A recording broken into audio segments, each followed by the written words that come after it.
Hello and welcome to this week's edition of the Glasgow Times Sports podcast, normally recorded in our studio at the Bishopbriggs Media Centre, currently recorded from our volunteers' homes. To keep in touch with us, use our social media platforms, Facebook, Instagram and Twitter, which are all at Q and Review. That's CUEANDREVIEW. Or get in touch via information@qandreview.com. That's information@CUEANDREVIEW.com. Please like and share our podcasts and give us any constructive feedback. Evening Times Sport, September 26. Nick Rogers says it is crunch time for Scots, Gallagher and Drysdale. Regular readers will be delighted to know that my gammy back is not so gammy anymore. In last week's haverings on this page, I explained in extraordinary and unnecessary detail how my dodgy dorsal was impacting on the production process of the column.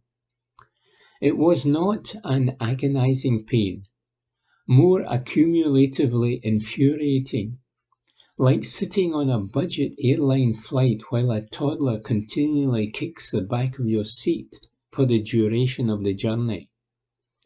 Anyway, through a mystifying combination of alternative medicines, ancient therapies, absurd quackery, illegal remedies and appalling expletives, your correspondent is back to full fitness. "You've no excuse this week then," chirped the sports editor, as he anticipated a literary masterpiece coming his way, only to be confronted by the usual garbled monstrosity that's as awkward to digest as some of the more intrepid illustrations in the Kama Sutra. "I think I can feel another twinge in my coccyx," came my lame excuse of whimpering desperation. Talking of desperation, it's getting to the crunch time for a couple of hardy Scottish perennials on the DP World Tour.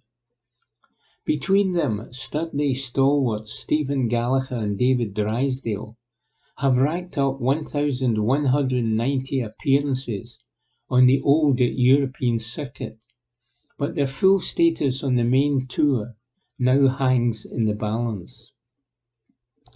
This week's big money Alfred Dunhill Links Championship at St Andrews, Carnoustie and Kingsbarns is not quite the last chance saloon.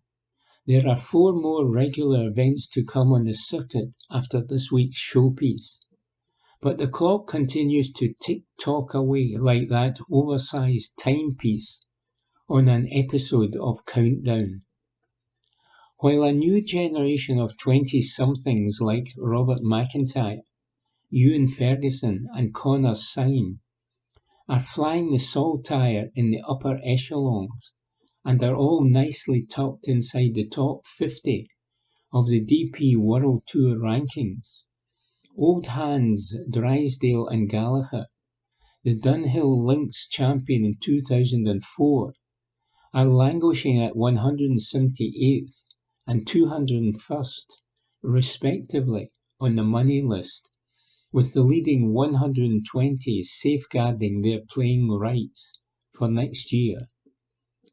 Having made just 15 cuts between them from a combined 47 events this year, the form book of these two 47-year-olds is about as encouraging as the performance of the pound against the dollar. But the Dunhill Links and its home comforts has often been the saviour of many a Scottish season down the years. In 2009, for instance, Richie Ramsey finished 4th to save his card, while Fife's George Murray's 3rd place finish in 2011 did the same for him. Chris Doak's 5th place finish in 2014 propelled him into the safety zone of the top 100 on the circuit's order of merit, while Mark Warren got his full playing rights back in 2011 by finishing 5th, while another 5th place in 2016 changed his whole year. It just takes one good week, and all the other weeks of toil and trouble can be forgotten. Gallagher and Drysdale will be clinging to that crumb of comfort as they try to pull a big result out of the bag. This week's celebration of links golf features a star-studded field headlined by the likes of Rory McIlroy, Matt Fitzpatrick and Shane Lowry. Even though the celebrity-infused Pro-Am format ensures an agonising pace of play that's broadly equivalent to long-term coastal erosion. In an age of all-action innovation and spectator engagement, the Dunhill sits somewhat uneasily in these rapid-fire times, with rounds creaking and clanking towards the 6-hour mark. Players and spectators are out on the links so long they're just about covered in a light dusting of stour by the time it's all done. For the global golfing superstars, this can be a relatively relaxing end-of-season hit and giggle, albeit one that comes with a mighty prize fund. For those in danger of losing their tour cards, though, it's a bit trickier to adopt the jovial smile for the cameras Pro-Am approach when your status is on the line. Then again, the peculiarity of the format and the presence of amateur partners to blether away to while waiting on the green to clear may just be a welcome distraction from the week-to-week worry of peering at a downbeat order of merit position. The likes of Drysdale and Gallagher will be hoping the links effect can provide some salvation. And another thing, the first event this wet behind the ears scribe covered as a fledgling golf reporter some 22 years ago was the Wishaw 36-hole Pro-Am on the Tartan Tour. The man who won it had been around the scene a bit longer.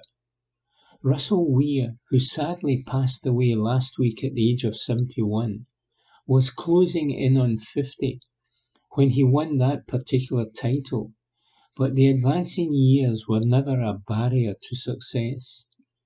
A mighty figure on the domestic circuit and beyond, Russell's competitive longevity and consistency was underlined by over 100 wins on the Tartan Tour, as well as 8 successive appearances for Great Britain and Ireland in the PGA Cup.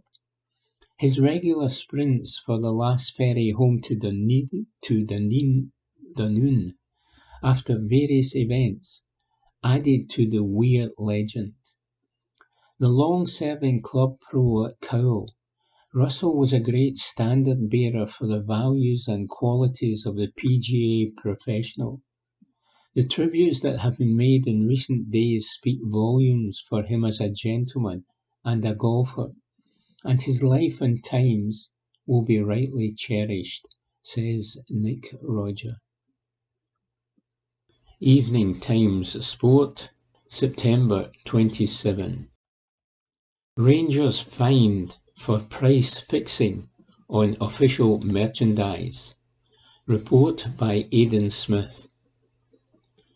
Rangers have been fined alongside JD Sports and Elite Sports by the Competition and Markets Authority, CMA, after being found guilty of price fixing on official merchandise.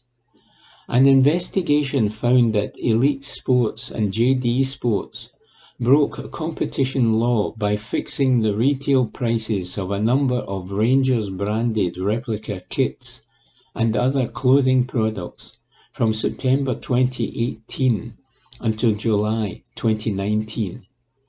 The Ibrox club also took part in the collusion, but only to the extent of fixing the retail price of adult home short-sleeved replica shirts from September 2018 to mid-November 2018. All three firms colluded to stop JD Sports from undercutting the retail price of the shirt on Elite's Gers online store. Elite Sports has been fined £459,000. JD Sports £1,485,000 and Rangers £225,000. The penalties include a settlement discount reflecting resource savings to the CMA as a result of all three parties admitting to acting illegally and helping bring a swifter resolution to the CMA's investigation. Elite Sports and JD Sports penalties also include a discount for coming forward with information about their participation in the illegal conduct and cooperating with the investigation under the CMA's leniency programme. Michael Grenfell, Executive Director of Enforcement at the CMA, said, "At a time when many people are worried about the rising cost of living, it is important that football fans are able to benefit from competitively priced merchandise. Instead, Elite, JD Sports, and to some extent Rangers, work together to keep prices high. Today's decision sends a clear message to football clubs and other businesses that illegal anti-competitive collusion will not be tolerated." Report by Aidan Smith. Evening Times Sport, September 27. Steve Clarke tells Scotland stand-ins to seize their chance. Report by Matthew Lindsay. Steve Clarke is sweating over the fitness of four key players ahead of Scotland's final Nations League game against Ukraine here in Poland tonight, after a virus swept through his already injury-ravaged squad. Lyndon Dykes and Stuart Armstrong failed to take part in the national team's training session at Oriam outside Edinburgh yesterday due to a sickness bug. Che Adams and Greg Taylor also felt unwell, but they were able to take part in the final workout before the Group 1 match in Krakow. Clarke lost Scott McKenna, knee strain, and Kieran Tierney, concussion protocols on Sunday, while Scott McTominay is suspended after picking up a booking in the win over the Republic of Ireland on Saturday. The Scotland manager estimates he is now without no fewer than 16 men for a game his side have to pick up a point in to top their section, clinch a Euro 2024 playoff spot and win promotion to League A. However, he has backed the players who will feature to rise to the occasion and help their country to record the result they require. Said Clarke, "We seem to have a little viral infection in the camp. Ryan Fraser actually had it the other night. He was up sick during the night before the Ireland game. Overnight, we have had a few more feeling a little bit under the weather. They haven't all been sick. But Lyndon Dykes and Stuart Armstrong did not train because they had been sick in the night. We gave them a bit of time to recover. One or two of the staff members have not been feeling too great, so there seems to be a little bit of a virus in the camp. We have obviously got to manage and monitor the situation. If it goes the same way as it did for Ryan, it is less than 24 hours, and then they're okay. So fingers crossed nobody else picks it up. Che Adams and Greg Taylor are two who have felt under the weather, but they wanted to train. They came outside this morning. but Lyndon and Stuart did not feel as though training was the best thing to do. But they'll all travel. It's been different. We have obviously picked up a lot of injuries too. I was totting up the injuries the other day, and from my expanded pool of players, I am missing something like 16 players. That's quite a lot. As always in this kind of situation, you tend to find it's the one position that's targeted, and it's one very general position, and that's in defence. We have lost a lot of defenders, and a few forwards as well. But in this situation, I always say it's not about the ones who have dropped out. It's about the ones who are here and can step in. It's a great chance for them to show everybody what they're all about. Clark will be able to field Aaron Hickey, the Brentford defender who limped off in the second half of the 2-1 triumph over Ireland at the weekend after feeling his hamstring tighten up. Said Clark, "The good news is that Aaron Hickey trained this morning, and it seems we made the right decision in taking him off when we did the other night. It's good he is available. We also have Tony Ralston and Josh Doig, who has looked good in training. Like I say, it's now down to those boys to step forward and make their mark in the team." Report by Matthew Lindsay.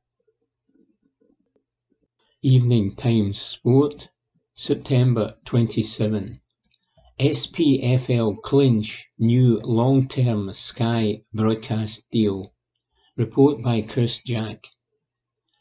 The SPFL are set to announce a new long-term broadcast deal with Sky Sports after dismissing objections from Rangers over the £150 million offer on the table to screen our national game.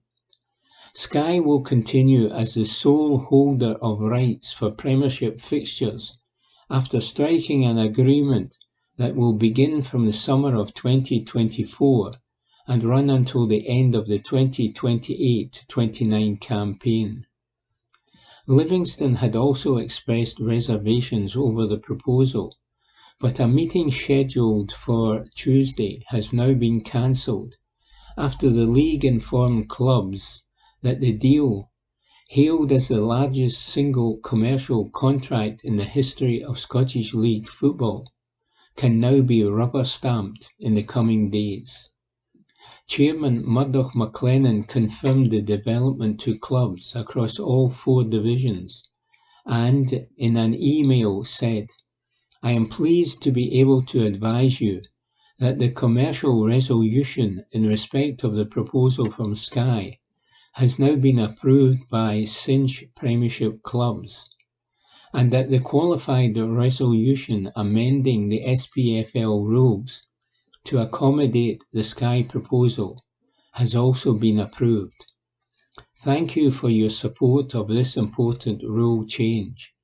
The extended contract with Sky will underpin the finances of the SPFL for the next 7 years, in the face of what appears to be strengthening economic headwinds. Over the coming days, we will look to contract with Sky and to announce the extension, which by value will be by far the largest single commercial contract in the history of Scottish League football." Stuart Robertson, the Rangers managing director, criticised the SPL once again last week and claimed that the rights package was undervalued as he drew comparisons to the contracts that are in place across similar-sized leagues on the continent. Those suggestions were rebuffed on Sunday as Aberdeen chairman Dave Cormack launched a fierce defence of the deal that Neil Doncaster, the SPFL chief executive, has negotiated on behalf of member clubs. A motion from the SPFL required an 11-1 majority to be passed, as the Hampden hierarchy shifted the goalposts after all Premiership clubs were asked to sign a waiver agreeing to let Sky increase the number of home games shown from each ground from 4 to 5. Rangers refused to support that initial motion as they demanded an apology from the league over their handling of the controversial Cinch sponsorship deal and agreed to foot the legal bill that was run up as Ibrox chairman Douglas Park took on the SPFL and won in court. That saw Doncaster put forward a second resolution, and the backing of 11 Premiership clubs has been enough to see the Sky deal, which will see payments increase to £30 million per season by 2028-29, accepted as the broadcaster gets set to extend its coverage of our game once again. Sky will also have an option on further packages of fixtures that could take their total to 80 live games per season and be worth up to £38 million each term to the SPFL. Report by Chris Jack. Evening Times Sport, September 28. 3 talkers as Scotland secure Nations League promotion. Report by Ewan Payton. League A, here we go. Scotland are headed for Section A of the Nations League. In the next edition of the UEFA competition, Steve Clarke's side will be among the big boys of European football. To make it even sweeter, last night's draw confirmed that Scotland will leapfrog both England and Wales, who were relegated to Section B.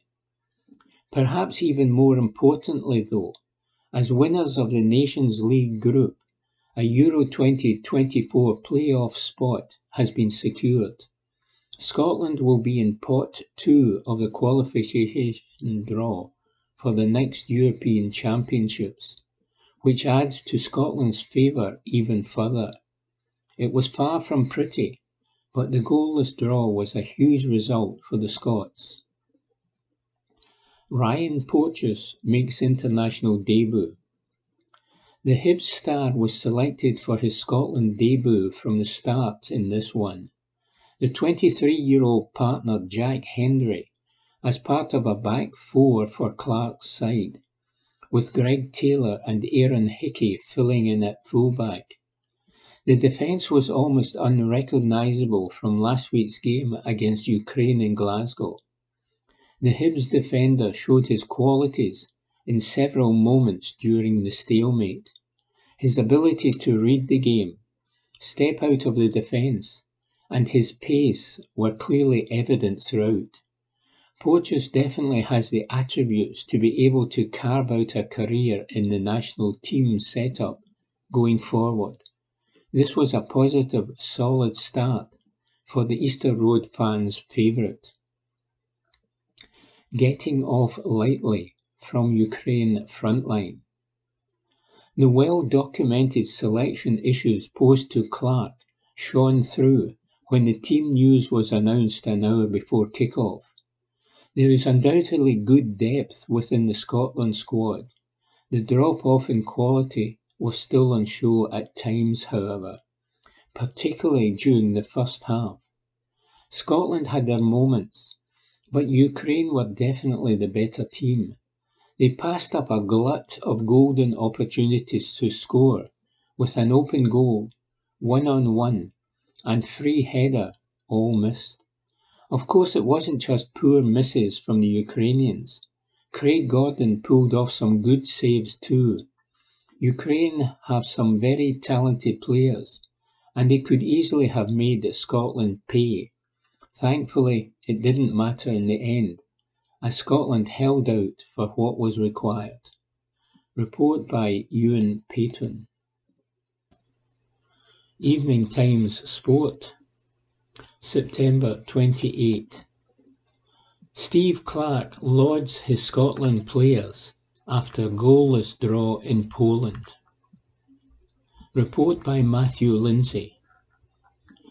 Steve Clarke lauded his Scotland players after they ground out a gutsy goalless draw with Ukraine in Poland to top their Nations League section and land a Euro 2024 playoff spot.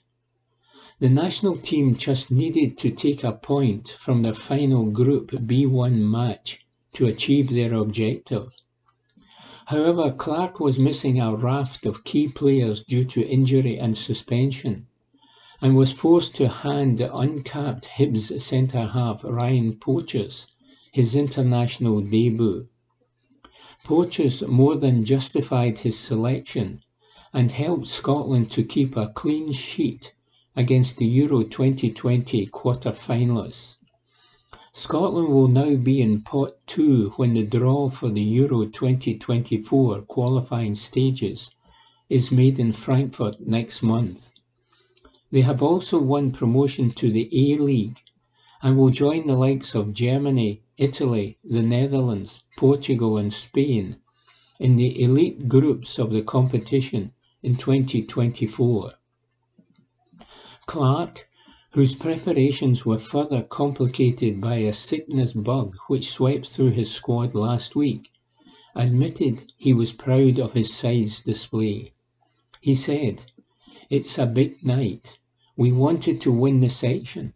We wanted to show people what happened in the summer, losing to Ukraine and the Republic of Ireland in the Qatar 2022 playoff semi-final and Nations League respectively, was not us. We wanted to be better this week. We pressed the big button to reset and go again, and we came up with 3 fantastic performances, all different but all vital. I do not think we expected anything else, to be honest. Ukraine are a very, very good team. We knew we would have moments in the game. We knew there would be moments when we asked Craig Gordon to make big saves, and he did that as he always does." Porteous was outstanding for a debut. I am so pleased for the boy. It shows that he listens, it shows that he learns. But I am also pleased for Jack Henry. It was a big ask for Jack. Everyone expects Callum McGregor to play 3 games in a short space of time at that intensity. Everyone expects John McGinn to do that. I had to ask Jack to do that as well, again. He was struggling a bit with a cold, but his performance was outstanding, like it was in all 3 games. Nice to get a clean sheet again. It makes me happy as a coach. Maybe I over-egged the illness bit a wee bit, just to galvanise us going into the game. The illnesses were there. What I was mindful of was if someone had woken up this morning with the same bug, then they probably would not have played tonight. In terms of moving on, I spoke about it earlier. I sat down with my whole staff and said we had to set a different environment and be more demanding of the players, and we have to push that agenda. And then I sat with the players and went through what we thought we did well in the summer and what we didn't do so well. We gave them a lot of information to chance the system and play a slightly different way. They took it on board, and we have had a really good week. Now we are in Pot 2 and in the A-League, but we don't want to stop. We want to try and get better and better. Clarke's current deal with the SFA expires before Scotland joins Europe's elite countries in the A-League of the Nations League. "My contract is up before the next one," he joked. "I'm just mentioning it. I've always said these players want to do really well for their country. They show that every time. At times it doesn't work for us, but they are always determined to do well. We went to Serbia and we got the result in the playoff to take us to our first major finals in such a long time. We then had a really good group campaign in the World Cup, and we came up just short in the playoff. We had the European Championships where we took it to the last game and came up short in the last game. We have done it again tonight. We have taken this campaign to the last game. I asked the players to take the next step to show everybody we are improving. I didn't use the words glorious failure, but I said, let's make sure we take the next step, because then we will feel good about ourselves. The supporters tonight were magnificent. They can go away feeling great. The connection between the supporters and the players is fantastic. That's what we are working towards. Now we have reached pot 2. Now we are in the A group of the Nations League, and we don't want to stop. We want to keep getting better. Ukraine manager Alexander Petrikov, whose team would have topped the group if they had won, felt that a goal was all that was lacking from his team's performance, and he said, I am satisfied with my players' performance, but at the end of the 90 minutes they failed to score, and that is all that matters. Report by Matthew Lindsay. Evening Times Sport, September 28. Nathan Patterson injury update. Report by Aidan Smith. Everton have confirmed that Nathan Patterson will be out for 4 to 5 weeks with an ankle injury. The former Rangers youngster was stretchered off for Scotland against Ukraine last week. A club statement read, Everton defender Nathan Patterson is expected to be out for around 4 or 5 weeks with an ankle injury. The 20-year-old right-back was forced off while on international duty during Scotland's Nations League win over Ukraine at Hampden Park last Wednesday. Following a consultation with a specialist in London, Patterson will now undergo treatment under the care of Everton's medical team. Report by Aidan Smith. Evening Times Sport, September 28. Ryan Poach thrilled to have finally seized his Scotland chance. Report by James Kearney. Ryan Poach enjoyed a dream debut for Scotland after being pitched into Steve Clarke's starting 11 for the goalless draw away to Ukraine that secured the national team's status as Nations League Group B1 winners. And the Hibs centre-half was thrilled to be able to reflect on a job well done after the full-time whistle.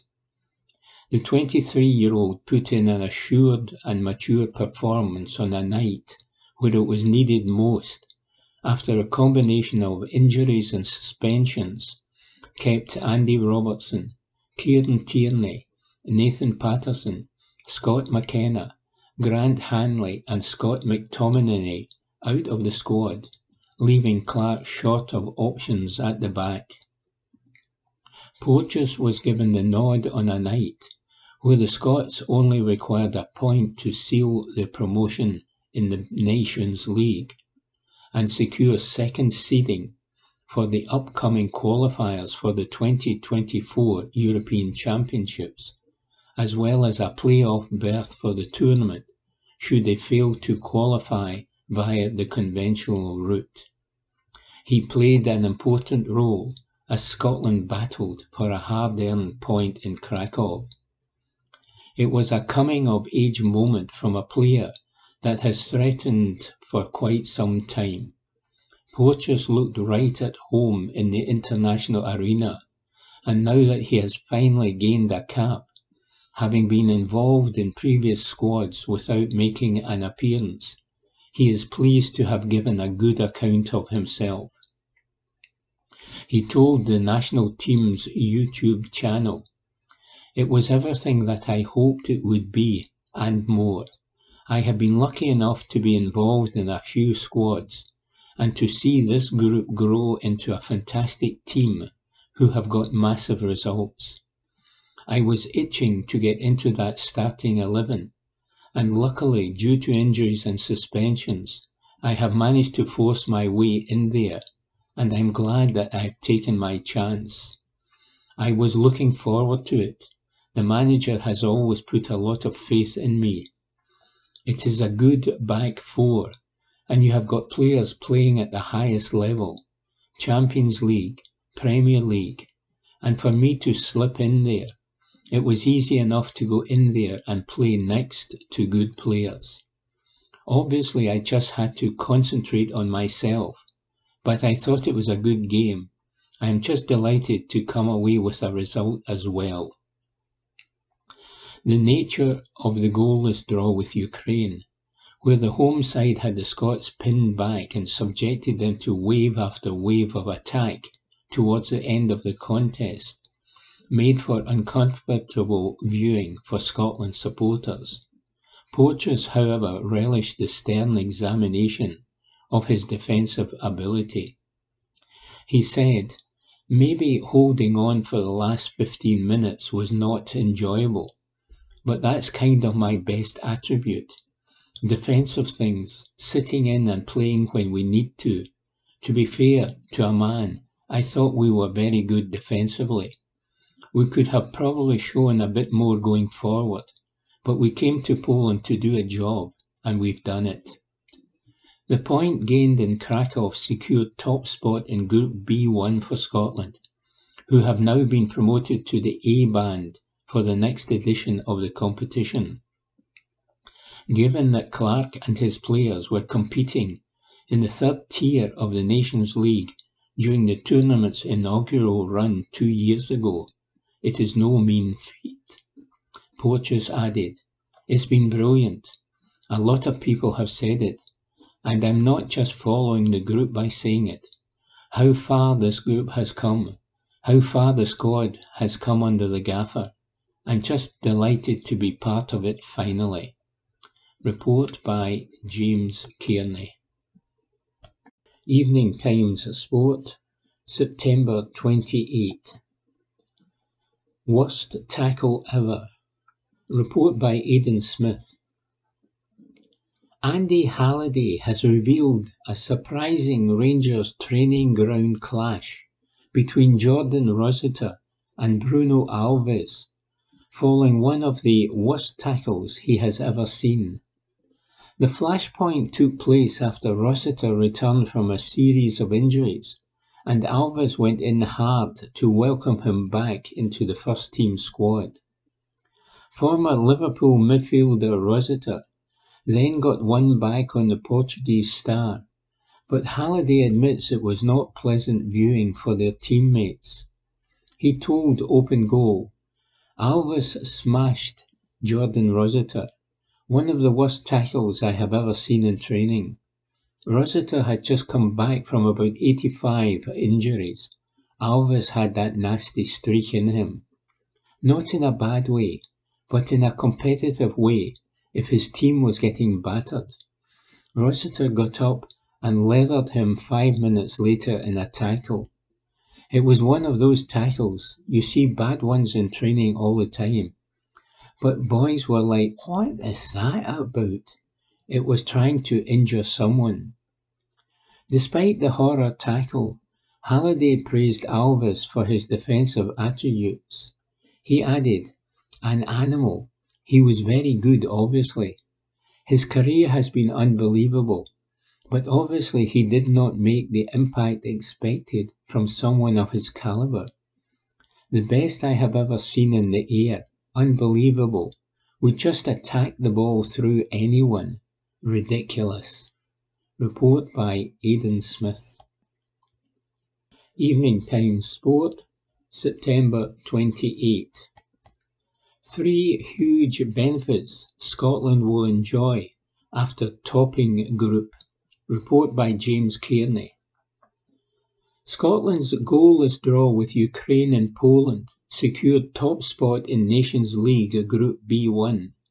Steve Clarke's side rounded off their campaign with a hard-earned point in Krakow, and the result was important in more ways than one. When the draw is made for the qualifying groups for the 2024 European Championships to be held in Germany, Scotland will now be second seeds and should theoretically receive a kinder draw. By topping the Nations League group, the national team have also guaranteed a play-off spot for the Euros, should they fail to qualify through the conventional route. The success extends to the next Nations League campaign also. As group winners, Scotland have been promoted to the A band of the competition and will be drawn alongside the continent's heaviest hitters for the next edition of the tournament.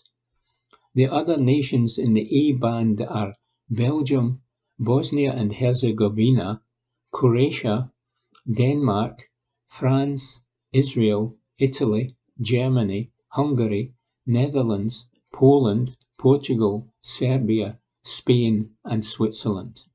Report by James Kearney. Evening Times Sport, September 29. Celtic star Matt O'Reilly watched by Premier League club. Report by David Irvin. Newcastle reportedly sent scouts to watch Matt O'Reilly in action for Denmark under-21s. The Premier League side are thought to have had their recruitment team watch O'Reilly feature in a 2-1 win over Croatia before an eventual loss on penalties. O'Reilly was on the scoresheet as he netted the opener for his nation in the match. And the Scottish Sun report Newcastle scouts attended the match to get a closer look at O'Reilly. The Magpies were linked with a move for O'Reilly over the summer, with Premier League rivals Leicester also cited with a transfer interest.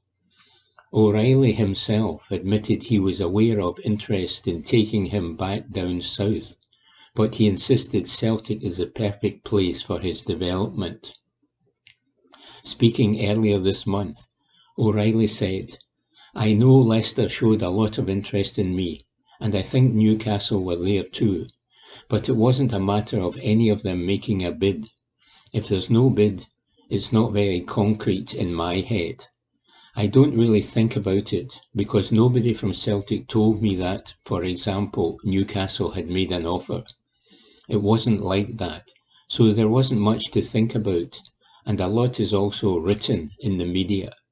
It's great to get some recognition, because it means that I'm doing well at Celtic. But as I say, Celtic is the perfect place for me right now." Report by David Irvin. Evening Times Sport, September 29. Steve Clarke issues new challenge to his Scotland players. Report by Matthew Lindsay. Steve Clarke has challenged his Scotland players to build on their Nations League success by securing Euro 2024 qualification directly, after silencing the critics who wanted him out the door. The national team topped Group B1, clinched a Euro 2024 playoff spot, and won promotion to the A-League when they drew 0-0 with Ukraine and Poland on Tuesday night. The result in Krakow capped a remarkable turnaround in fortunes after defeats to Ukraine in the Qatar 2022 playoff semi-final and the Republic of Ireland in the Nations League back in June. Clarke has acknowledged that some fans and pundits had been keen to see him sacked as manager after Scotland's bid to reach the World Cup finals ended in failure. However, the 59-year-old is already looking to the future ahead of the draw for the Euro 2024 qualifying stages in Frankfurt on Sunday week. He is eager for John McGinn and his teammates to book their place in the finals in Germany without using their playoff spot, and believes they are more than capable of doing so. He said, "If you go back to June, some people wanted me out the door. Things can change quickly in football. This has been a good week. but it's about trying to make ourselves better to move things forward again. We have the playoff place just in case we need it, but I don't think with this group of players that we will need it. That's my honest opinion. I think we want to improve. You see it in the players and their performances this week. It's nice to have the safety net of the playoffs, but I feel we can qualify outright. I said we would qualify for Qatar 2022, but we didn't. So I said to the lads, let's get second in the group. They did that. Now we are seeded 2. I would expect this team to qualify directly. We carry on. I want to go to Germany. Meanwhile, I want to enjoy this week. I want the Scottish public to enjoy this week. I want the players to go away feeling absolutely brilliant about themselves. But let's not just think that's enough. Let's push for more. That's the message I want to get across. Yes, it's fantastic, but let's see if we can get even better. Report by Matthew Lindsay. Evening Times Sport, September 29. Rangers star Kent told to buck up ideas. Report by Ewan Payton. Rangers star Ryan Kent has been told to buck up his ideas, or his next move could be the English Championship. Former Aston Villa star Gabby Agbonlahor has warned the Rangers attacker that he needs to improve his current form if a switch to the Premier League is to be on the cards. Former Liverpool winger Kent is out of contract come the end of this season. Talks are said to have been ongoing regarding a fresh deal, but no announcement has been made as of yet. As things stand, he will be free to talk to clubs come January as he enters the final 6 months of his deal. Agbonlahor reckons his form hasn't been up to the standard to tempt some big clubs to make a move, and he told Football Insider, "To be honest, if you're not ripping up trees in the SPFL, then no big club is going to look at you. If he doesn't buck up his ideas and start performing, it's going to affect his next move. He might be looking at the Premier League and end up in the Championship. He has to definitely start performing. When I've watched him recently, he hasn't looked like the Ryan Kent I saw last year. He's definitely got to improve." Report by Ewan Payton. Evening Times Sport, September 29. Peaks and troughs par for the course for Robert McIntyre. Report by Nick Roger. We are a fickle old bunch, us Scots. 1 minute we're hanging up the bunting at a bit of sporting success. The next we are demanding those folk who achieved that bit of success are strung up if things go awry. Robert McIntyre is well aware of the peaks and troughs that are par for the course in the fluctuating fortunes of professional sport. The 26-year-old goes into this week's Alfred Dunhill Links Championship with a considerable spring in his step after his recent victory in the Italian Open. The burst of optimism, meanwhile, generated by Scotland's footballers over the last few days, you must have heard about it, has also given this avid follower an extra lift in morale. McIntyre's success and the decent progress of the country's football players in the Nations League help prove a point. Said McIntyre with a show of patriotic fervour that should have been accompanied by a skirl of the pipes. I am a die-hard Scot. The country means everything to me. In sport, we get knocked down, we get battered, we get told we are not good enough. It's a nationwide thing, and it's always about how we are not doing well enough. But for a small country, I think we punch hard. That's all we can do. I've grown up playing all the sports, and to see Scotland doing so well in so many different sports now, it's brilliant, and it's only going to get better. There were some critics who were doubting whether McIntyre would get that second tour victory.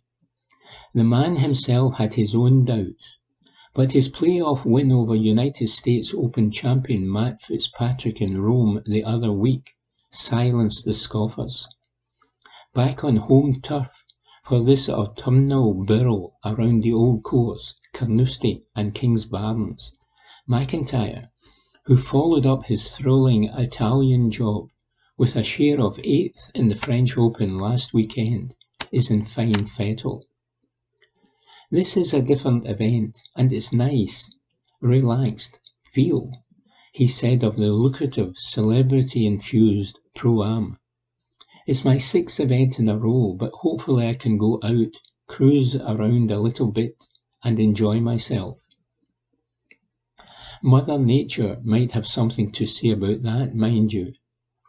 Friday doesn't look great, he said of a forecast that looks as gloomy as Sonny Bean's cave, but we'll just go out there and give it our best. It's more a mental test when that weather comes in. It's a damage limitation job, and I don't mind it. At the end of the day, it's another challenge. A buoyant McIntyre is clearly up for this particular challenge, and he added, "My game is in good shape. I've been looking at stats for the last 5 weeks, and obviously I've seen a trend. It was looking good. But getting results is a different story, and to finally see some good performances is always a bonus." As well as being in good shape on the golf course, McIntyre is also in good shape generally. And he said, "I built a gym and everything at home. It's a habit you've got to change, and I can't change it on the road without changing it at home. So I started doing gym work at home, and then just tried to do it twice a week on the road." He still allows himself those soothing indulgences though. "I had 2 tea cakes last night, and a little custard donut on the course today," he said with a guilty grin. "So I'm not a lean, mean fighting machine." Report by Nick Roger. Evening Times Sport, September 29. Loza increases options ahead of Scotland Women's World Cup playoffs. Report by Alan Campbell.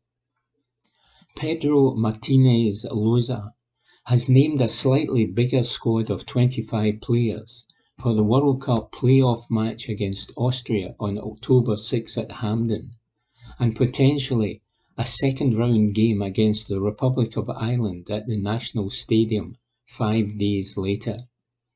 AC Milan winger Christy Grimshaw and Aston Villa's Kirsty Hansen, who is also a wide player, return.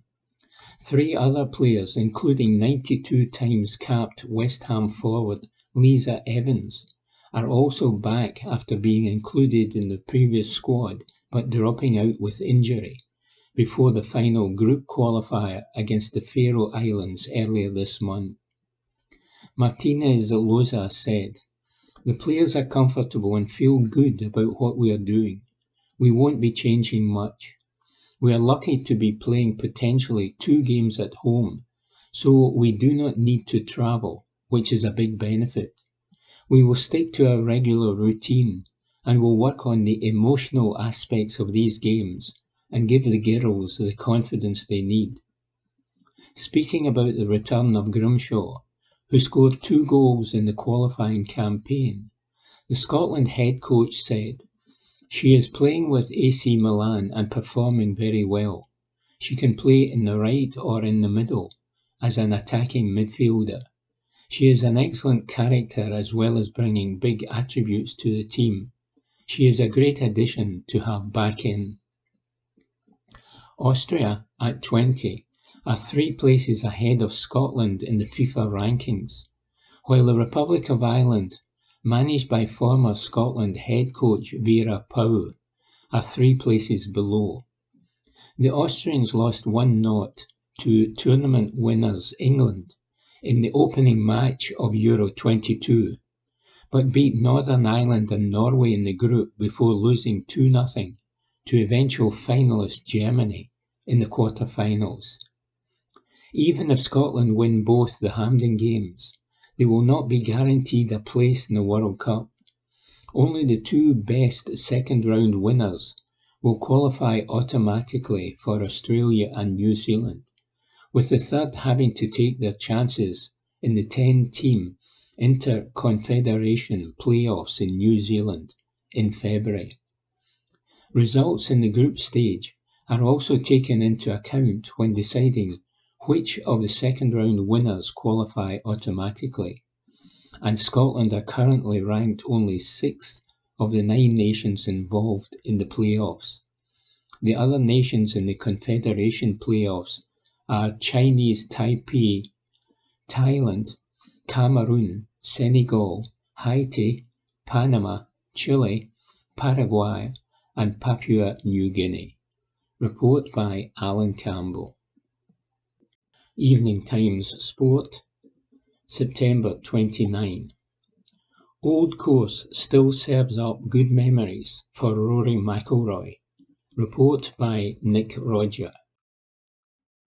Back in July, long before the pound had plummeted to about the same value as a thimbleful of soot, Rory McIlroy would have given a few quid for an eagle on the final hole of the Old Course during that epic Open Championship denouement in St Andrews.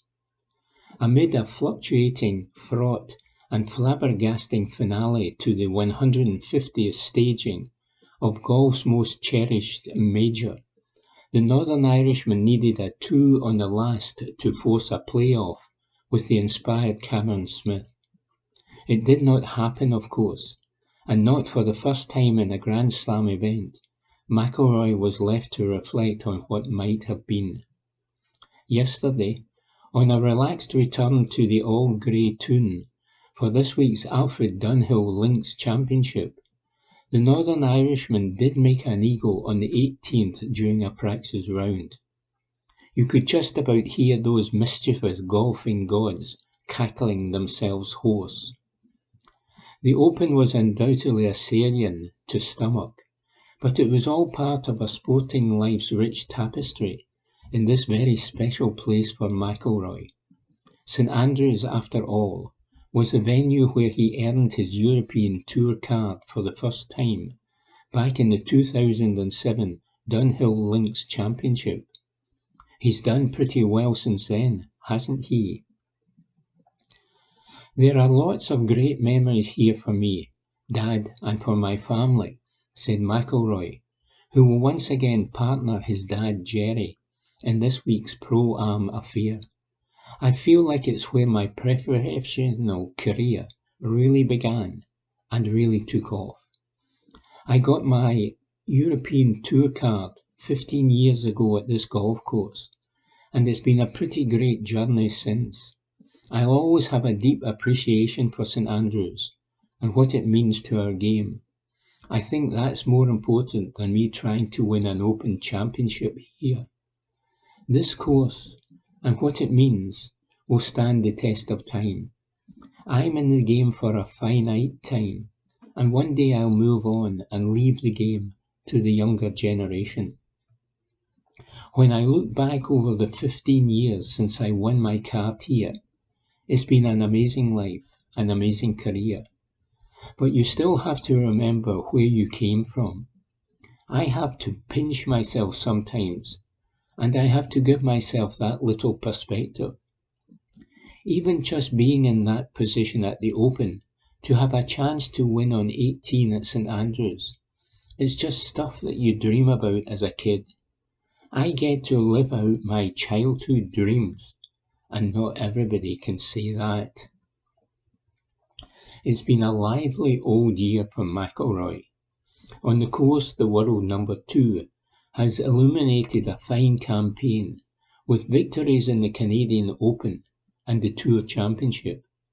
Off it, he has assumed a statesman-like role in the ongoing LIV golf controversy that continues to give the global game the kind of heebie-jeebies that Truss and Kwarteng have given the IMF. Amid the divisive tumult at the top of the tree, McIlroy is well aware of professional golf's place in the wider scheme of this all-embracing game. He said, "The professional game is such a small part of golf. Golf is so much bigger than all of us, and sometimes people miss that. I thought the 150th Open Championship was really a feel-good moment for the year. It was way bigger than all this crap we've talked about all year. It was St Andrews and tradition and where the game was created and where it was built. That's golf at the end of the day. We are all playing the same game. Sometimes our vision of what that game should be is a little bit different, but it's a wonderful game, and it's a game that can be played for life. My 2-year-old daughter can swing a club and hit a ball with my dad. That's one of the most special things about our game that has been lost in all this rhetoric the last few weeks. As for all that heated LIV golf, toing and froing, well, McIlroy adopted his usual stance. He said, "I've always said that I think there's a time and a place where everyone that's involved should sit down and try to work together. I don't want a fractured game. I never have. The game of golf is ripping itself apart right now, and that's no good for anyone." Report by Nick Roger. Evening Times Sport, September 29. James Tavarney points to Celtic 2-point gap as skipper brushes off early season criticism. Report by Ewan Payton. James Tavarney knows that Rangers' start to the Premiership season has not been perfect. Giovanni Van Bronckhorst's men dropped points at Easter Road after going down to 9 men against Hibs. They also fell to a heavy 4-0 defeat at the hands of arch-rival Celtic. Despite that though, the skipper is keen to highlight that the gap to the champions is only 2 points at the summit of the league table. So while the Hoops have been earning praise from many, Tavarney insists the title battle is firmly still alive. He told Rangers TV, "Obviously, the first block of games, we were disappointed with the Hibs game and losing the men and taking a point there. The performance at Parkhead, we didn't like that performance at all that we put in. But we are only 2 points in it in the league, so there are a lot of games to play. It is still early in the season. The boys are raring to go to get it kicked off again. The Champions League, we wanted more out of the Ajax game. We wanted to implement our style of play, which we didn't do. I thought we did that against Napoli, and for 60 minutes we played really well. Then you go to 10 men and it can be a struggle. We conceded 3 penalties. Alan McGregor has done wonders to save 2, but that is football at the end of the day. We are relishing the task in hand and the games in hand. We are not far away. It is only 2 points, and we have only played the first block of the season.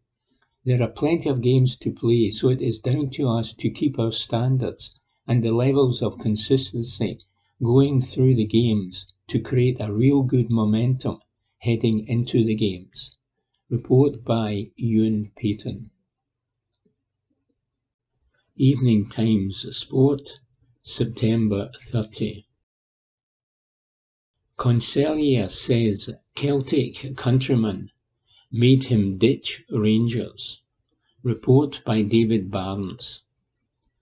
Glasgow Warriors winger Sebastian Concellier flirted with becoming a Rangers fan last season, but says his heart is now green and white after befriending Celtic fullback and fellow Argentinian Alexandro Bernabé. "I know Alexandro, and we've got together a few times," said Cancelliere, who is one of 4 Argentinians currently on the books at Warriors. "We found out that there was an Argentinian at Celtic, and we sent him a message. So we're friends of Berna, as we call him. He's a good guy. Everyone else here at the club seems to be a Rangers fan. So last year we went to the Rangers game in the Europa League semi-final against RB Leipzig at Ibrox, and they won. But now Bernabé is playing at Celtic. I have the Celtic jersey on. We already went to watch Celtic when they played against Real Madrid. It was good fun, and hopefully he will now come to some of our games here. He wants to do that. Cancelia admitted that the switch in allegiance has not gone down well with some of his Rangers supporting teammates, and he laughed. They don't like it a lot now that I am a Celtic fan, especially Duncan Weir, but my heart is now green and white. Back home I support River Plate, and I've been to the derbies against Boca at the Monumental Stadium. That's a massive game, but I would have to say the atmosphere at Celtic against Real Madrid was amazing as well. Both of the stadiums are really good. It was a great spectacle to watch. Hopefully one day we can reach the same atmosphere for games here at Glasgow Warriors.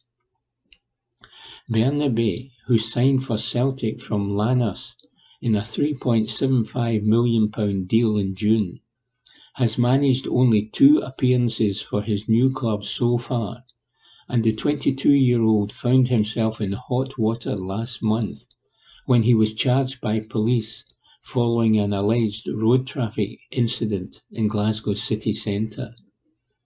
Meanwhile, Cancelliere says he is focused on maintaining the form he showed when helping Warriors to an excellent 52-24 win over Cardiff last Friday night, in the hope that he can push his way back into international contention after missing out on Argentina's summer test series against Scotland and their recent rugby championship campaign.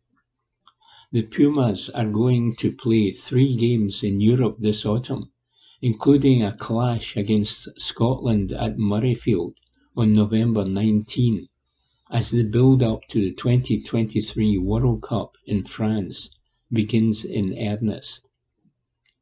Said Cancelliere, "Of course it's always an aim to play for my country. It's a massive honour. It's what all players want. So that's my aim, to get back into the Argentinian squad ahead of the World Cup. To do that, I know I have to do my job here and do it well, because there is a massive competition in Argentina in the back 3, but there's massive competition at Glasgow as well. I have had a few conversations with Michael Cheika, the Argentinian head coach. After the games against Scotland in the summer, I didn't have any new conversations, but of course it's natural that he has a lot of things to do. I know that they're following every player here in Europe, so I know what I have to do. There are a lot of Argies here at Glasgow, so hopefully that means they will watch our games even more closely." Glasgow are away to the Ospreys this weekend, as they look to break a 6-match losing streak on the road, and Cancelliere acknowledged, "If you want to be a top team, as we do, then you have to win away. Hopefully this weekend we are going to go for it. At home, with the fans at your field, with the atmosphere, it's always different. We always feel really comfortable playing at home, but we have to win away. That's a big challenge. The best teams do that. It's the same posts and field. Some are 4G and some natural grass, but we are used to both, so we should be able to do it. It's a challenge, and we want to accept that challenge. We have a new coach, and we're getting adapted to him. We want to be a much fitter team than we were last year. That's a big aim in our minds. So we are getting used to what Franco wants and understanding the way he wants to play. He knows too that we want to play fast, so it's a great mix. We're building things step by step. Hopefully We will have a great season ahead. Report by David Barnes. Evening Times Sport, September 30. Raith Rovers release David Goodwillie as club vow to make no further comment. Report by Aidan Smith. Raith Rovers have released David Goodwillie after controversially signing the striker in January.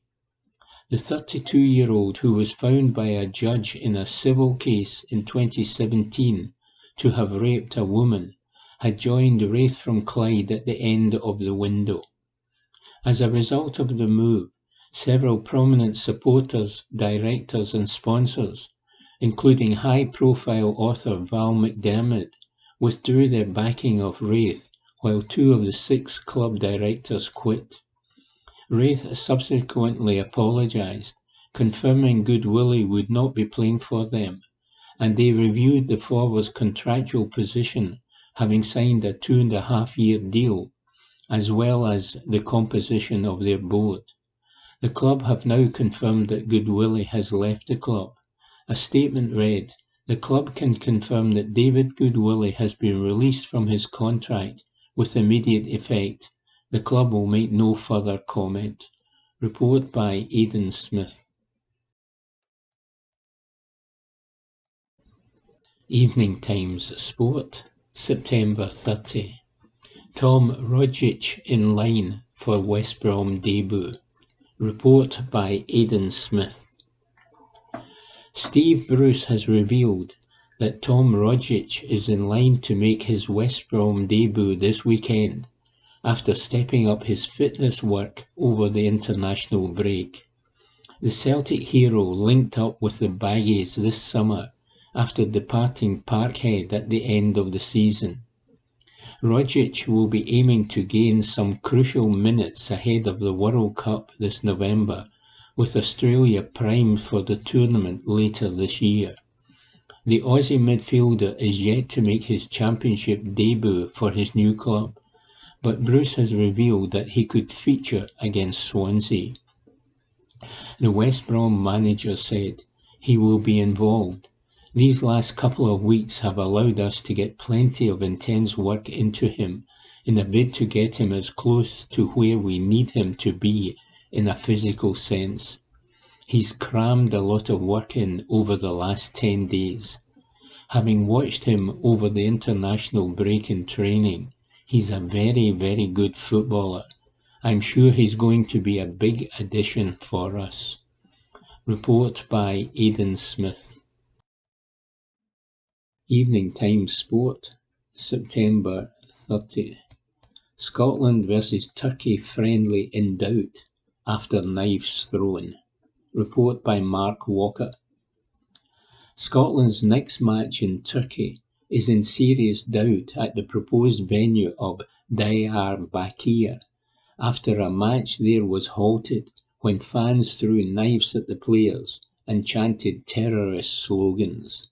Steve Clarke's side won promotion this week in the Nations League to the top flight after a hard-fought goalless draw in Poland against Ukraine.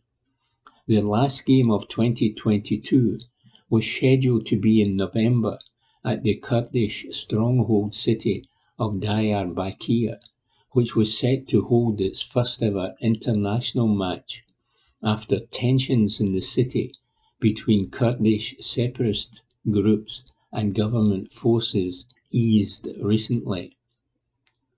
Both Turkey manager Stefan Kuntz and Turkish FA President Mehmet Büyükekşi had confirmed the game would be played in the southern city. However, a riot at a second division weekend game in the city has cast serious doubt on the game going ahead.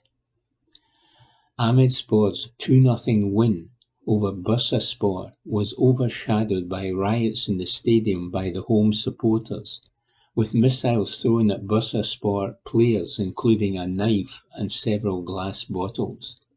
They had to be protected by the riot police as the referee took them off the pitch. Additionally, home supporters sang and displayed banners supporting the banned PKK, the Kurdistan Workers' Party, which is labelled a terrorist party by the Turkish government and the USA. Turkish FA chiefs immediately hit the club with a 2-game ground closure, and the match against Scotland could now be set to be rearranged to another city in the country. The Turkish Ministry of Interior stated, an investigation was immediately launched into these actions. Despite all the security measures taken in the match, supporters managed to smuggle in weapons by wrapping them around their bodies. Those who want to poison the sport with provocative content will not be given the opportunity under any circumstances. Report by Mark Walker. Evening Times Sport, October 3. Kenny Dalglish backs Celtic manager on going offensive in Champions League. Report by Matthew Lindsay. Kenny Dalglish has backed Ange Postecoglou's decision to go on the offensive in the Champions League this season, ahead of Celtic's third Group F game against RB Leipzig in Germany on Wednesday night. Dalglish has been impressed with the football the Scottish champions have produced in Europe's Premier Club competition, even though they have lost to holders Real Madrid at home and failed to beat Shakhtar Donetsk away. Postecoglou has persevered with the Ange Ball tactics, which helped the Glasgow Giants to land the Singe Premiership title and Premier Sports Cup during his debut season in the dugout in Scotland last term. Some fans and pundits believe the Greek-Australian coach should adopt a more defensive approach against the cream of the continent to reach the knockout rounds. But former Liverpool, Blackburn Rovers and Newcastle United manager Dalglish disagrees.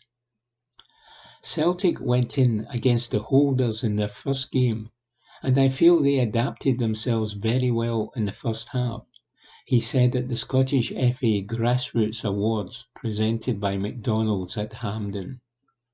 They did particularly well. They are not the first team that Real Madrid are going to beat. They are undefeated in the Spanish league. Celtic were firing on all cylinders in the first 45 minutes against Real Madrid. It would have been interesting if Callum McGregor, who hit the bar, had scored. If that shot had gone in during the first half, it may have been different. In the second half, Real showed they are not the European champions for any reason other than they are a great team. You don't know what the results are going to be, but you just have to keep persevering.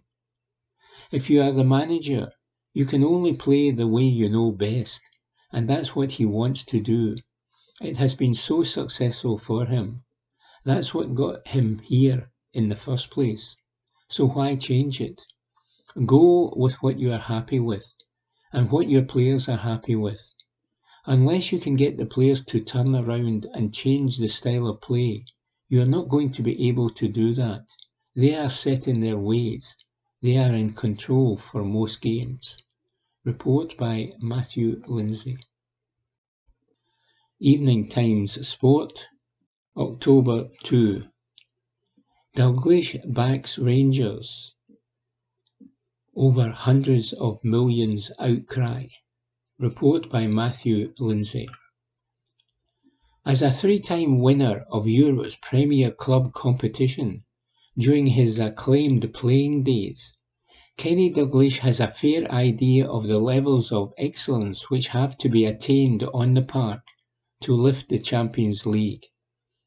As a non-executive director of Liverpool, who have reached 3 finals in the past 5 seasons and lifted the Continental Game's greatest prize for a 6th occasion back in 2019, he is acutely aware of how much investment is required of it to prevail. So Dalglish could not understand the outcry after Rangers manager Giovanni Van Bronckhorst stated that hundreds of millions of pounds are needed to compete. There was outrage when the Dutchman made his remarks in the wake of a heavy 4-0 defeat to Ajax, opponents who had lavished just shy of €100 million on new recruits during the summer. But Dalglish agrees with the former Champions League winner. "That's what I said at the outset," he said at the Scottish FA Grassroots Awards presented by McDonald's at Hampden. "It is not outrageous to think you're not going to win, is it? It is just a fact of life. You have stepped in with the big boys."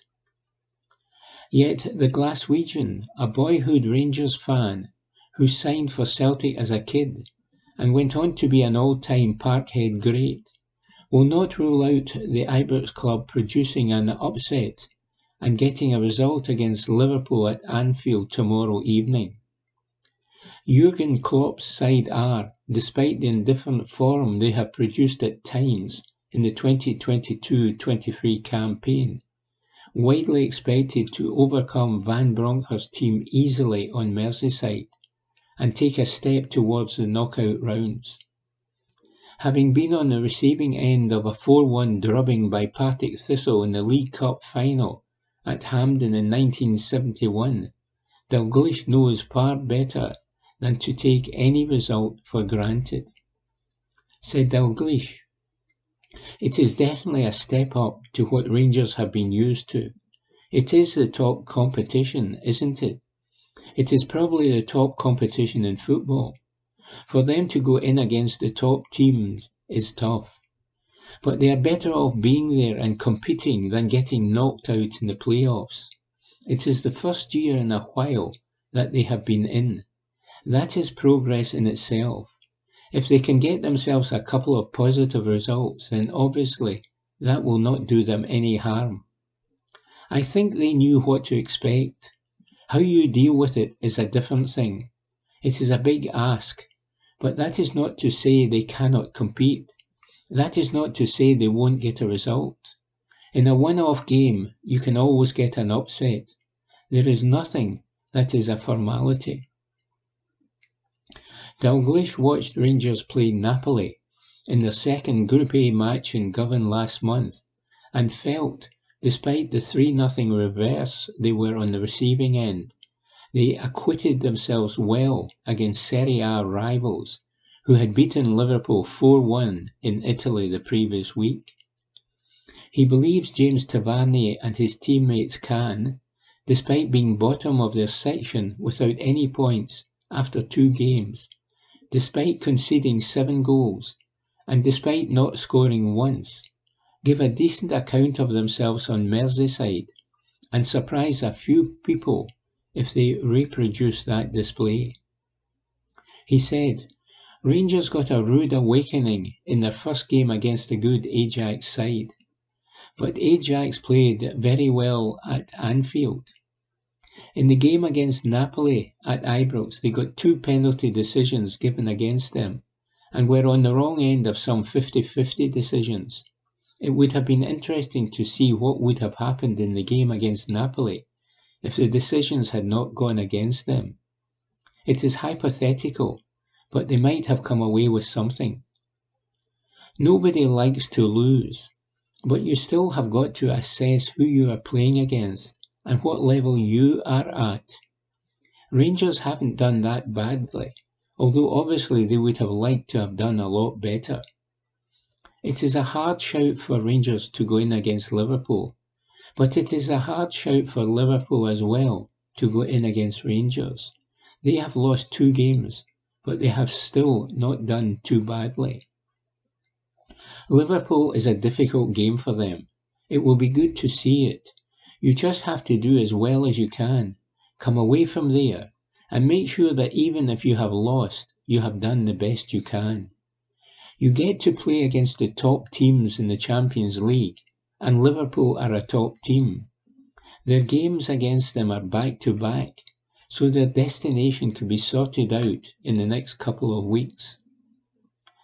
Liverpool bounced back from their mauling in Naples when they edged out Ajax 2-1 in the following Group A game the very next week.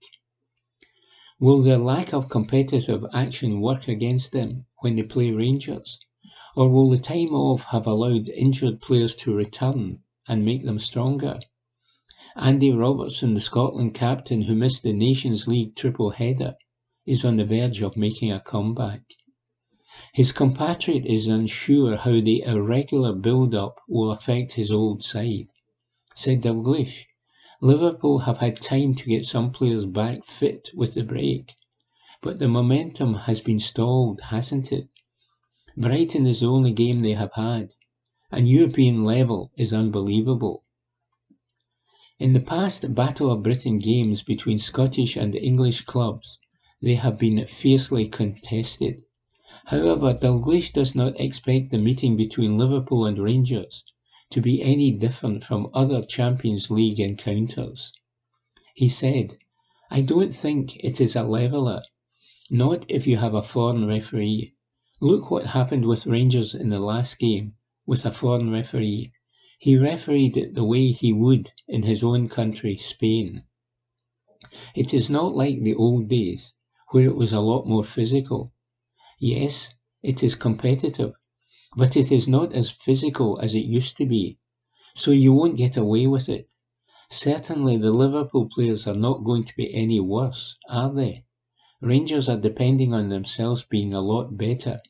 It will be good to see. Report by Matthew Lindsay. Evening Times Sport, October 3. New TV deal should provide boost to every SWPL club, says Alan Campbell. Celtic's defence of what is now known as the Sky Sports Cup started at lunchtime yesterday when they played at Partick Thistle at Petershill Park. The second round fixtures follow Tuesday's announcement that the broadcaster had agreed an unprecedented 7-season television and sponsorship deal with the SWPL. While the value was not divulged, creditable sources have assured me it is worth just under £4 million. That's a phenomenal sum in the context of previous commercial deals for the domestic game in Scotland, and it will benefit all 20 clubs, as well as raising the profile of the sport and making it easier to attract further partners. In addition to their League Cup sponsorship, Sky will have the rights to a minimum of 5 live matches each season. The deal supplements the existing broadcasting agreements with BBC Alapa and BBC Scotland. It doesn't take a genius to work out that one of this season's 5 live games is almost certain to be the Sky Sports Cup final. Nor would it be widely speculative to suggest that the historic first match is likely to be between Rangers and Celtic on November 27. It ticks all the boxes for the broadcaster, especially if the game is played at Ibrox. Given the level of the sponsorship, Fiona McIntyre was obviously very upbeat about Tuesday's landmark announcement. It's the start of a new era for us, the SWPL chief executive confirmed. It also very much vindicates the club's decision earlier this year that the SPFL was the correct place for them to go. A big driver of that was the belief they could get better commercial revenue and better visibility. What this deal does is reset in people's minds what's possible for women's football in Scotland. We know countries like England are making a lot of progress, and we don't want to be left behind. And that was this week's Glasgow Times Sport podcast, normally recorded in our studio at the Bishopbriggs Media Centre, currently recorded from our volunteers' homes with the publisher's kind permission. Thanks for listening.